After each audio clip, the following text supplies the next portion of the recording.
The last week of August in Lexington, Kentucky, carried the restless hum of summer fading into fall. Students were back on campus. Laughter spilled out of bars along Limestone Avenue. The stadium lights burned late into the night as the Wildcats prepared for another season. Yet only a few blocks away, a very different story was about to unfold. On the morning of August 27th, authorities received a call that would draw them into a quiet residential street, not far from the university. It was a standard dispatch, a request to check an off-campus apartment after neighbors reported concern that something was wrong. The building looked ordinary. Two-story brick apartments lined with weathered balconies. Laundry hung from railings. A dog barked in the distance. Nothing about it suggested the storm brewing inside. When officers arrived, they were met with silence. No movement through the curtains. No footsteps behind the door. Still, their training told them not to underestimate these quiet moments. They knocked, they called out, and eventually they stepped inside. The air was heavy, the kind of stillness that seems to cling to walls. The apartment was neat at first glance. Textbooks stacked on a coffee table, a pair of white sneakers tucked under a chair, a half-full water bottle on the counter. The kind of details that speak to an ordinary student life.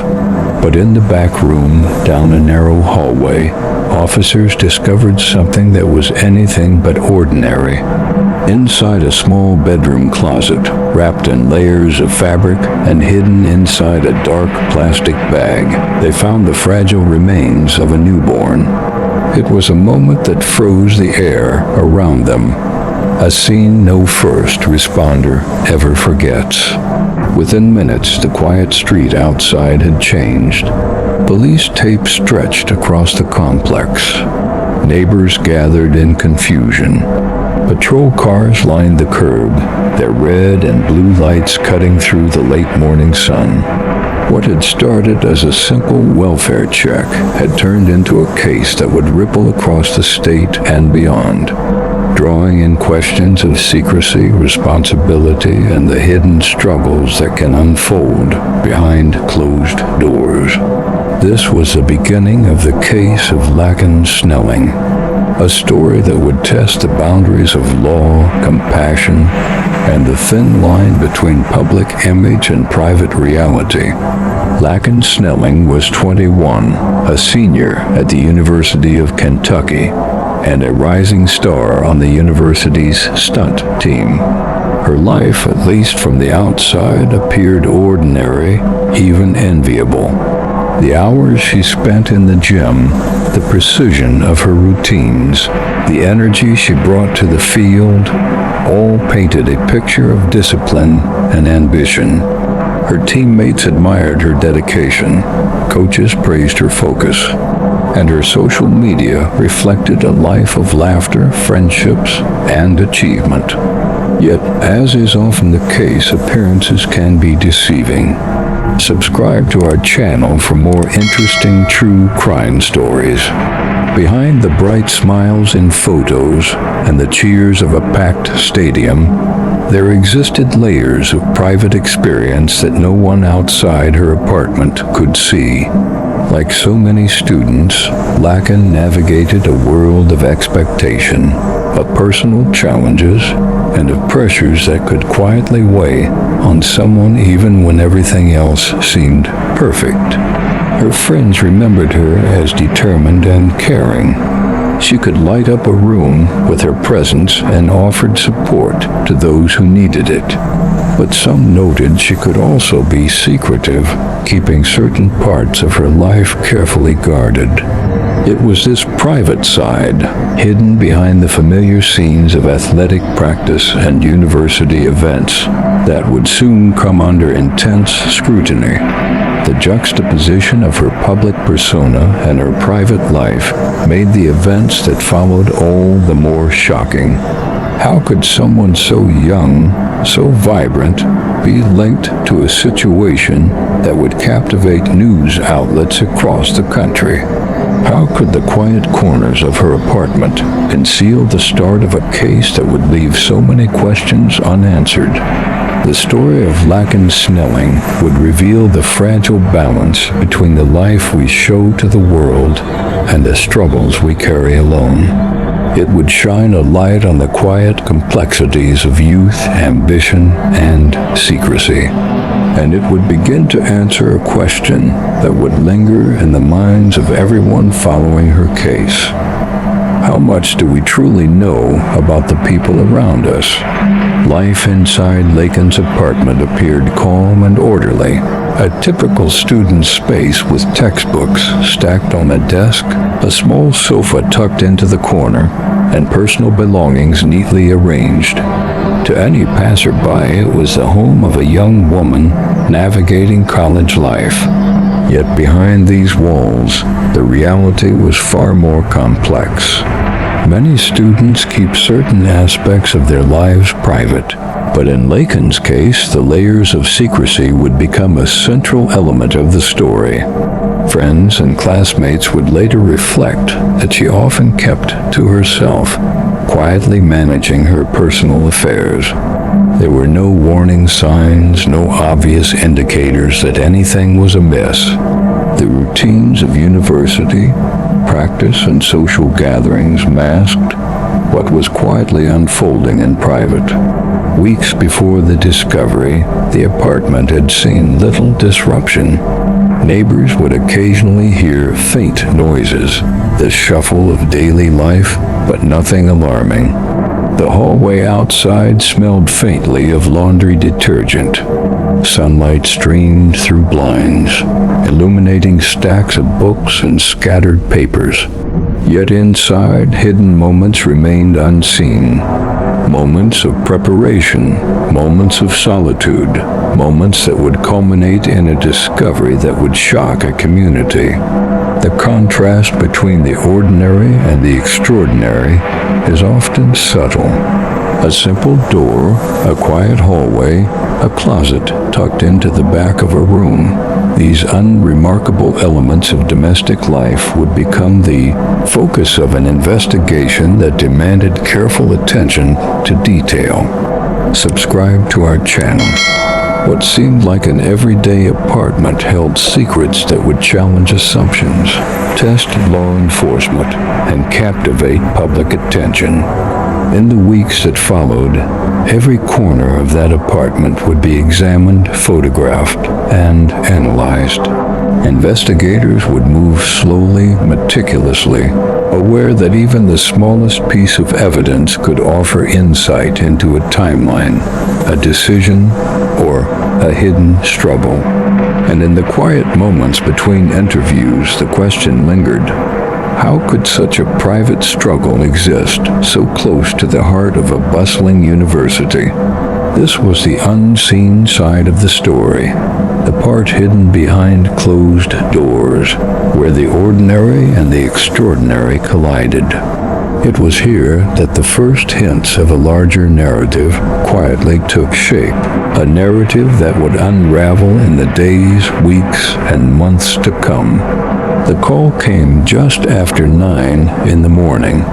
Dispatchers at Lexington Police Headquarters logged it as a welfare check, the kind of routine request that seldom makes headlines. A neighbor had reported concern that something was wrong inside one of the student apartments.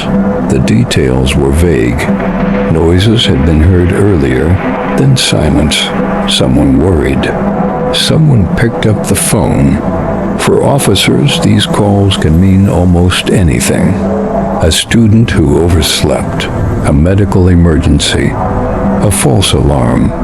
Still, protocol demanded they take it seriously. A pair of patrol cars were sent to the address on Park Avenue, a short stretch of road lined with low brick buildings and tall shade trees. When they arrived, the scene was quiet. Birds called in the distance. The hum of traffic echoed from a nearby street. Nothing about the exterior suggested urgency, yet the officers moved with caution, knocking firmly on the door, announcing themselves, and waiting for a response. None came. After several attempts, they entered the apartment. What they encountered at first seemed ordinary, a tidy living space. The faint smell of detergent and perfume. Shoes by the door. A water bottle left half empty on the counter. Each detail added to the impression of a typical student home. But as they made their way down the narrow hallway, the air shifted. The silence grew heavier. The officers pressed forward, alert to the smallest detail. Then came the discovery. A small closet, the kind built into countless student apartments, concealed something unexpected. Wrapped in fabric, hidden inside a black plastic bag, was the fragile body of a newborn child. The room froze in an instant. Officers exchanged glances, their expressions mirroring the gravity of what they had uncovered. Within minutes, radios crackled with updates. Additional units were dispatched.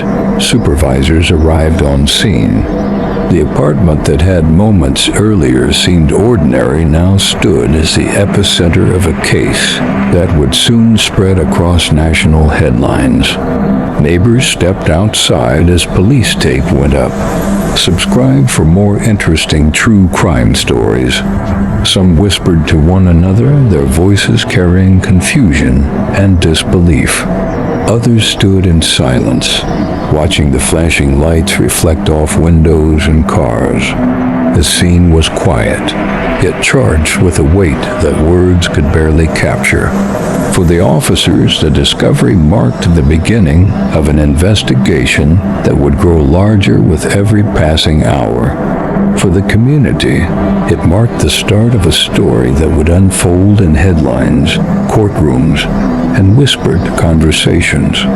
And for one young woman, it marked the unraveling of a life once defined by routine, ambition, and the promise of a bright future.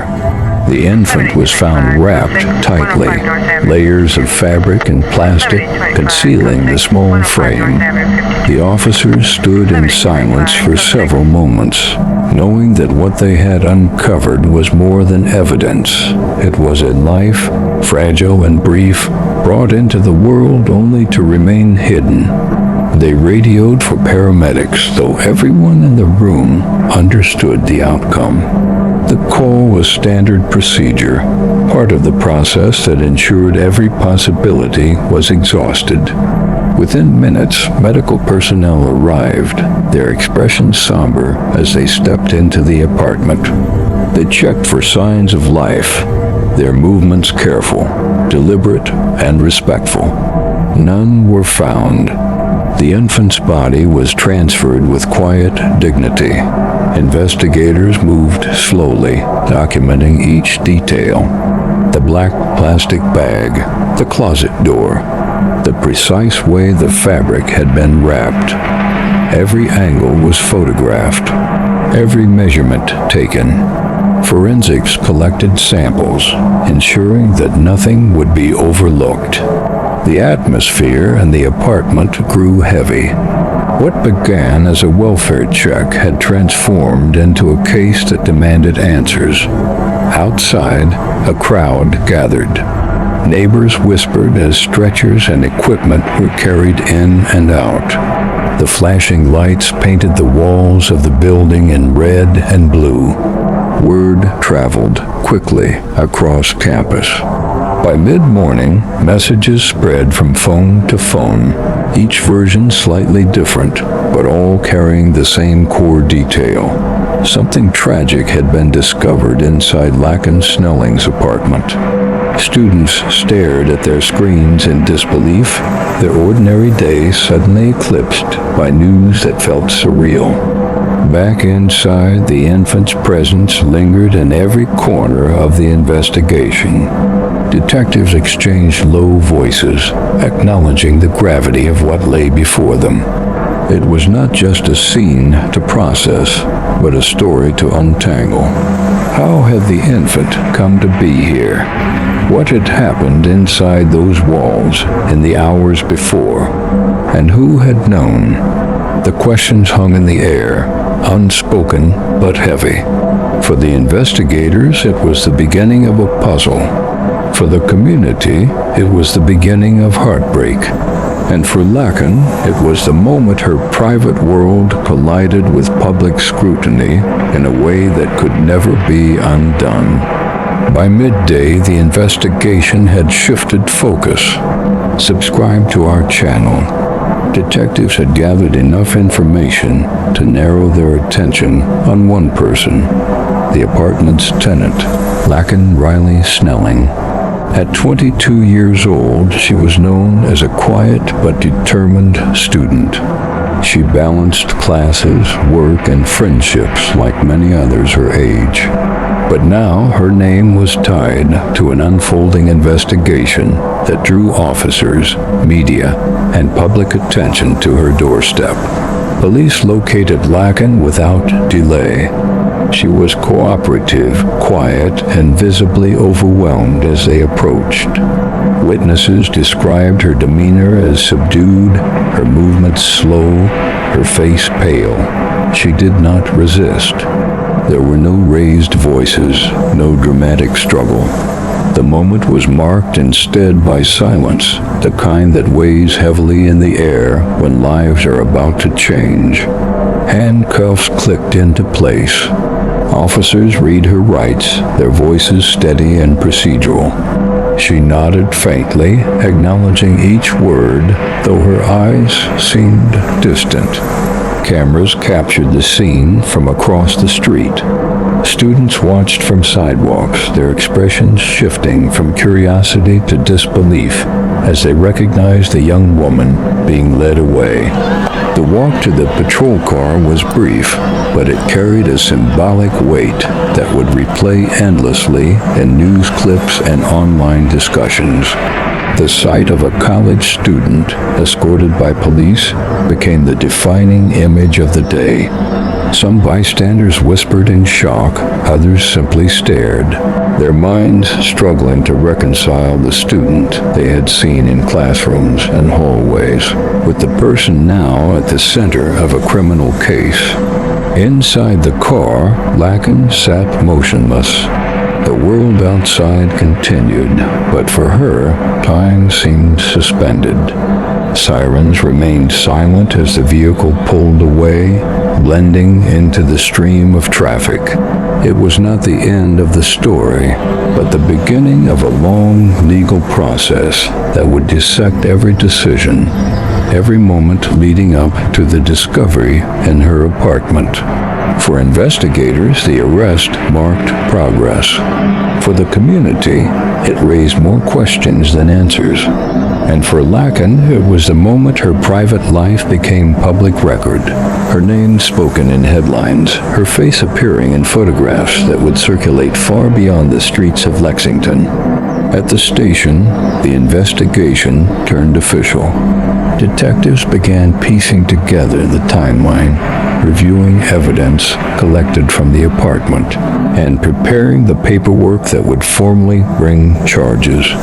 Laken sat in a small interrogation room, a stark contrast to the world she had known just hours earlier. The hum of fluorescent lights filled the silence. A paper cup of water sat untouched on the table in front of her. By the afternoon, the Fayette County Commonwealth's attorney had approved a series of charges. Among them were concealing the birth of an infant and abuse of a corpse. Each carried weight, not only legally but emotionally. They reflected the seriousness of what investigators believed had occurred inside the apartment. Subscribe for more true crime stories. Online forums filled with speculation, questions, and heated debates. Some focused on the legal process, others on the human tragedy at the heart of the story. The university released a brief statement expressing sympathy and reminding students of counseling services available on campus. It was a gesture meant to comfort, but the weight of the event was too heavy to be lifted with words alone.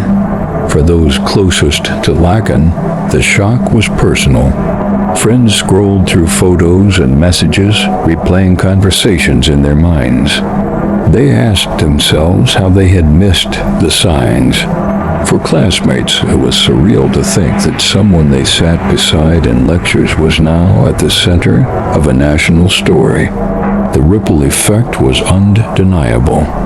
One apartment on Park Avenue had become the focus of a city, a campus, and soon the nation.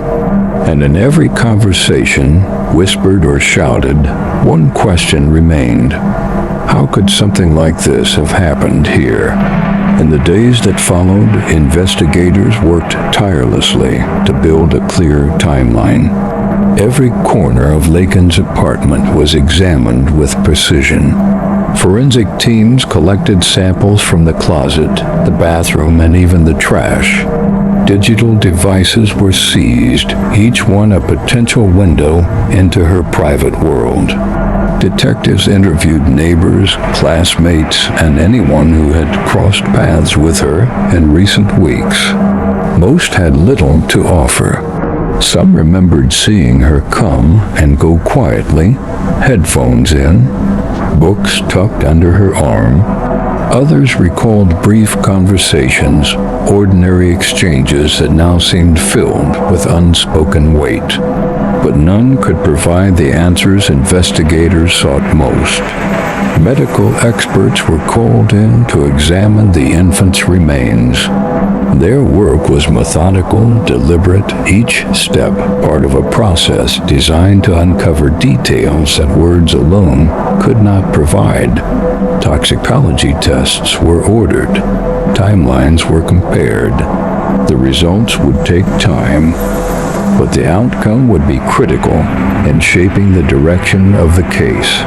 Meanwhile, detectives retraced Laken's recent movements. Security cameras on campus were reviewed, logging her comings and goings. Bank records were checked. Phone logs were analyzed. Investigators looked for patterns, for clues in the routine of a young woman whose life now stood under a microscope. The deeper they dug, the more questions emerged. Had she prepared for what happened? Had anyone else known? Was this a moment of panic or something planned? Each possibility carried its own implications, and each one had to be tested against the evidence. Behind closed doors, meetings stretched late into the night. Prosecutors, detectives, and medical experts gathered around long tables, debating what could be proven and what remained uncertain.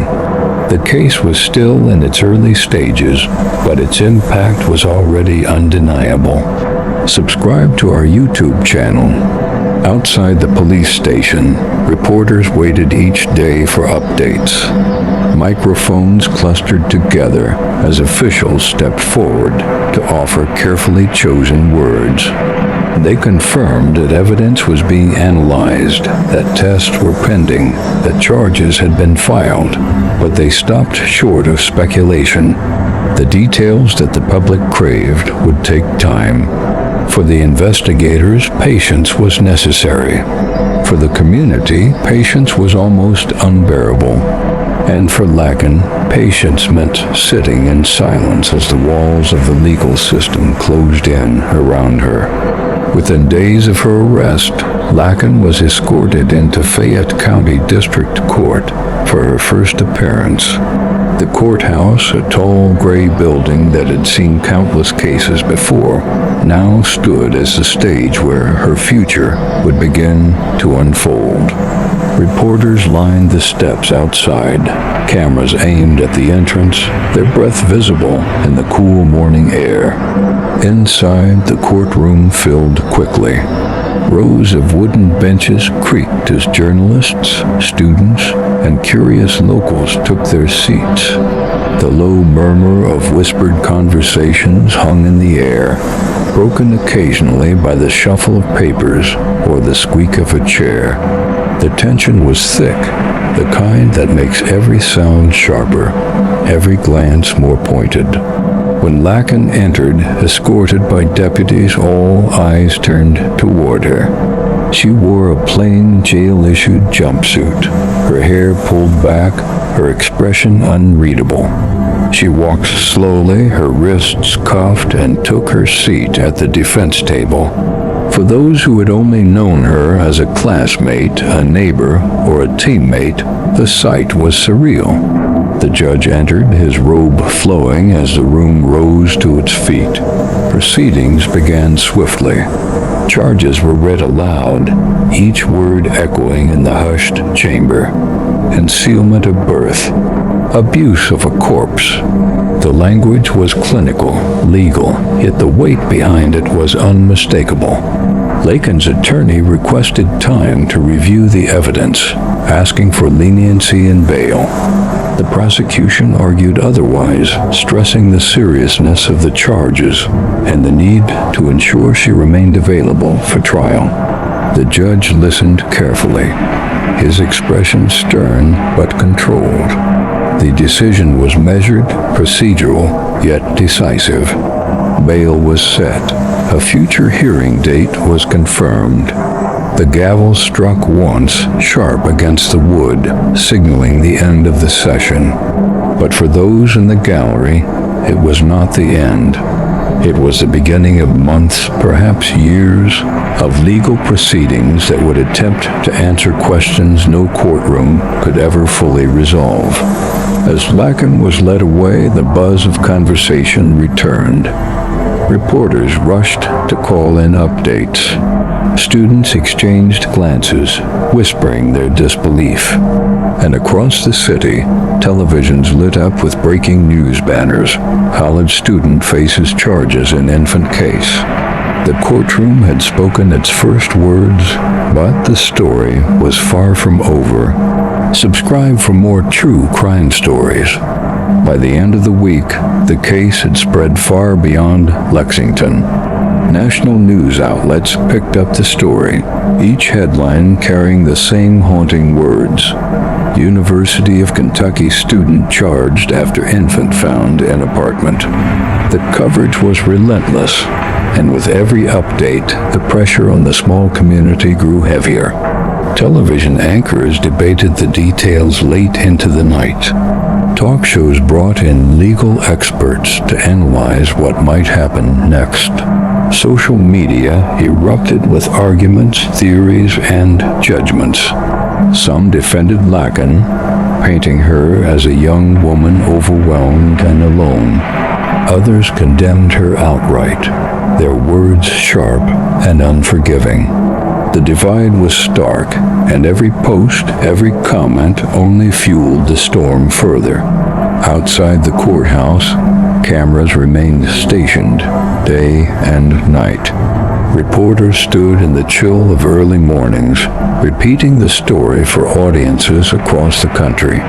Students walking by were pulled aside for interviews, their uncertain words broadcast to millions. Professors declined to comment, while university officials issued carefully measured statements, each one crafted to acknowledge the tragedy while distancing the institution from the controversy. For Laken's family, the media storm was suffocating. Their names and photographs appeared online, their private lives dissected by strangers. Calls poured in from reporters seeking statements.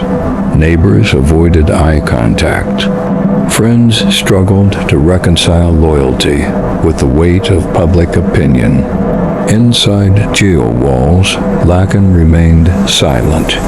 She had no access to the coverage, no way of knowing the scale of the conversation outside, but her attorneys understood. They warned her that the trial would not only unfold in court, but also in the court of public opinion.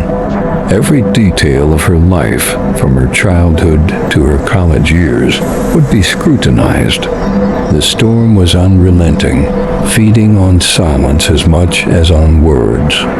And though the legal system promised a slow and careful process, the public demanded immediate answers. In the clash between patience and urgency, between fact and speculation, the story only grew louder. As weeks turned into months, the case remained unresolved. Court hearings were scheduled, postponed, and rescheduled. Each date brought a fresh wave of attention, each delay adding to the tension. The community waited, the media circled, and behind the scenes, investigators continued their work. Yet despite the evidence collected, the interviews conducted, and the endless hours spent piecing together timelines, the central questions refused to fade. What exactly had happened inside that apartment? What choices had been made in those final hours of secrecy? And why? For students at the University of Kentucky, the story lingered in the air long after the police cars left Park Avenue. Hallways once filled with light-hearted chatter now carried quieter tones. Professors noticed the change, counselors saw an increase in visits, and classmates struggled to reconcile the idea that one of their own had become the focus of such a harrowing case. For the wider public, the case became a symbol of hidden struggles, the kind that often go unnoticed until it is too late. Debates about resources, mental health, and the pressures facing young women surfaced in editorials and community forums. Some saw Laken as a cautionary tale, others as a tragic figure caught in a storm too heavy for her to carry.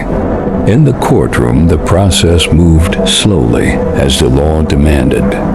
Evidence was reviewed, motions were filed, and attorneys prepared for a trial that promised to be as emotional as it was complex. Every step felt deliberate, yet for those watching, the wait was agonizing. And through it all, one truth remained. There were no simple answers. No verdict could undo the loss. No headline could fully capture the weight of what had been discovered in that small apartment. The questions that remained were larger than the case itself, touching on themes of secrecy, silence, and the unseen struggles that unfold behind closed doors. As the cameras eventually shifted to other stories, and as time carried the headlines further into memory, the echoes of the case stayed with those who lived it. A quiet reminder that even in familiar places, beneath the surface of ordinary lives, mysteries can unfold that leave communities searching for answers long after the gavel has fallen. Subscribe for more interesting true crime.